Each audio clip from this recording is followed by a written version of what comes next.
La Terre, notre vaisseau spatial. Bienvenue à bord pour ce voyage d'1 an autour du Soleil.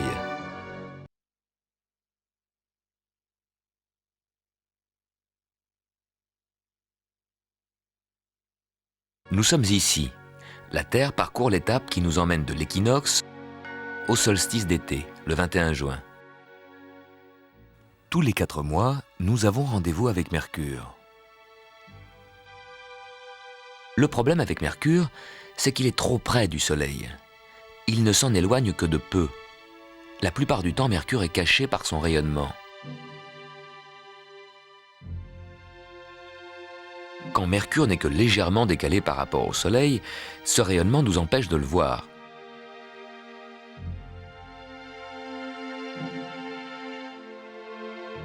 Le matin, dès que Mercure pointe à l'horizon, le Soleil se lève presque en même temps et illumine l'atmosphère. Aussitôt, Mercure disparaît dans le ciel bleu. 4 mois auparavant, Mercure était dans sa position la plus décalée du Soleil et on pouvait l'apercevoir. Voilà ce qui s'est passé pendant ces 4 mois. Mercure court très vite sur son orbite. Il n'a mis que 3 mois pour faire un tour complet autour du Soleil, ce qui l'a amené ici. Pendant ces 3 mois, la Terre a parcouru le quart de son orbite. Puis Mercure a mis encore 1 mois pour retrouver sa position la plus décalée du Soleil. Cette position fait que Mercure se lève 1h30 avant le Soleil. Et il a le temps de briller. Et vous avez le temps de le voir avant que le Soleil ne se lève.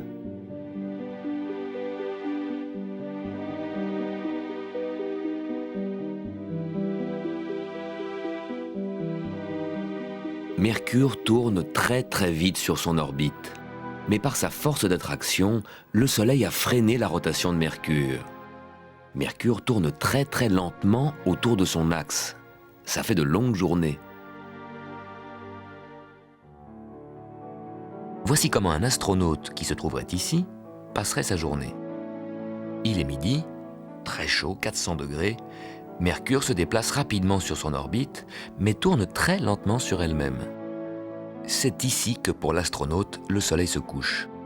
Une longue nuit commence. L'astronaute se retrouve côté nuit. Une nuit qui durera 3 mois. Même quand Mercure a fait le tour complet sur son orbite, l'astronaute, revenu à son point de départ, est toujours côté nuit. Il fait très froid, moins 150 degrés. Courage, encore 6 semaines et ce sera l'aube.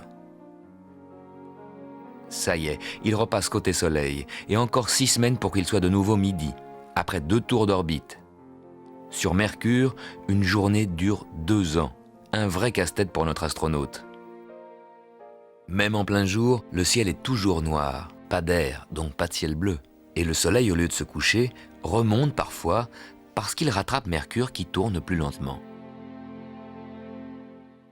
Nicolas Copernic, sur son lit de mort, a regretté de n'avoir jamais vu Mercure. Cette semaine, c'est l'anniversaire de sa mort, en 1543. L'année où Copernic a publié sa découverte révolutionnaire. Le Soleil, la Lune, les planètes et les étoiles semblent tourner autour de la Terre. Mais en réalité, c'est le Soleil qui est au centre. Les planètes ne tournent pas autour de la Terre, mais autour du Soleil. Et la Terre aussi. Avec le Soleil, la Lune et les astres qui tournent autour de nous, nous croyons être au centre du monde. Par la découverte de Copernic, nous voici relégués à la périphérie.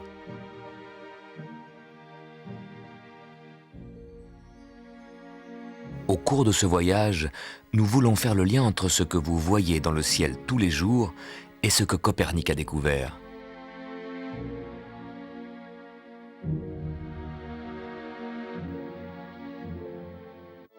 Tous les 2 ans, la planète Mars est visible pendant les mois d'été. Elle paraît toujours un peu plus jaune que les étoiles qui l'entourent. Mars nous est proche. Son orbite est voisine de la nôtre, vers l'extérieur du système solaire. C'est la seule planète qui tourne autour de son axe à la même vitesse que la Terre. Son axe, comme celui de la Terre, est incliné. En été, le pôle nord de Mars, comme celui de la Terre, est tourné vers le Soleil. En hiver, il est à l'ombre. Les calottes de glace qui couvrent les pôles augmentent et diminuent au rythme des saisons. Oui, il y a des saisons sur Mars, plus longues que sur la Terre car Mars met 2 ans pour faire le tour du Soleil. Et comme Mars est plus éloigné du Soleil que la Terre, il y fait très froid, entre moins 90 et moins 130 degrés. On l'appelle la planète rouge car sa surface rocailleuse est recouverte d'une épaisse couche d'oxyde de fer de couleur rouille. Mars est la plus terrestre des planètes. C'est la seule sur laquelle on aurait quelques chances de pouvoir nous poser dans un avenir proche.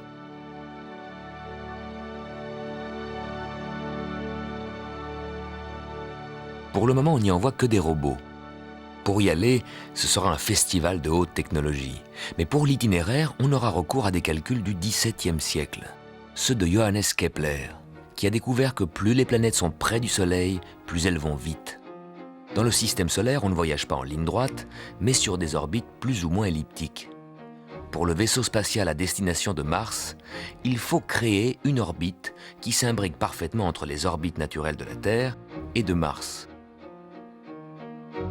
Pour que les conditions soient favorables, il faut que Mars soit devant nous.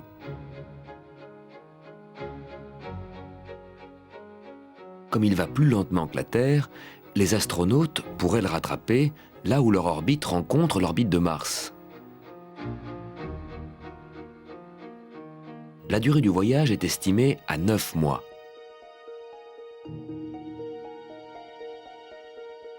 Les astronautes auraient alors plusieurs mois pour explorer la planète rouge, en attendant que Terre et Mars se positionnent favorablement pour le retour. Le voyage retour sera plus rapide que l'aller.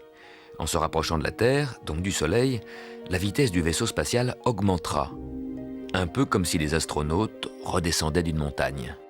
Johannes Kepler l'avait calculé au XVIIe siècle.